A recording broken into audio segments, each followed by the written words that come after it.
Pois este é o meu veciño que se chama Carlos, que cando el tiña uns 20 anos foi cando se creou o festival. Entón imos de facer unhas preguntas. Comezamos entón. Recordas cando se creou o Festival de Pardiñas? Sí, perfectamente. Como o recordas? Recordo un bocadillo máis pequeno do que é agora, pero digamos que a esencia, a base, ven sendo a mesma que si agora no máis adiante.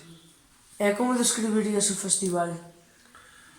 Home, no principio pues, é un festival folk con música tradicional que agrupa moitos digamos grupos de aquí do país e incluso de fora.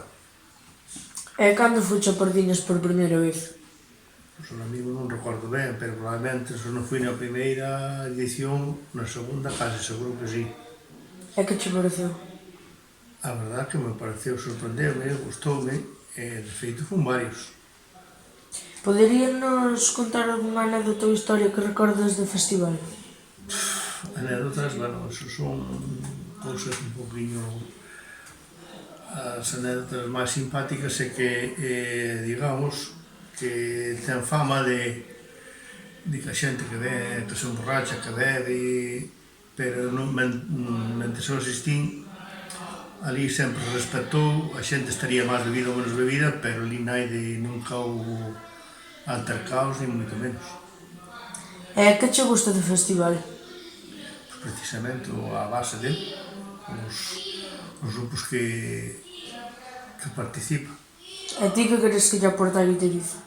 Hombre, aportalle moito, porque é conocido non xa non a nivel nacional, senón a nivel internacional. E se este ano non hai festival, botaríalo de menos? Eu personalmente non, porque xa fai uns anos que non asisto, pero de feito eu creo que non deberá desaparecer. Estamos atravesando o que estamos atravesando, probablemente non siña a causa do que non se leva a cabo, pero se non, debería seguir. E ti que lle dirías aos organizadores para animalos? Que sigan para diante e que pidan axuda e colaboración aos empresarios do contorno e incluso tamén o Concello, porque isto aporta para todos. Pois ata aquí a entrevista. Moitas gracias. A ti.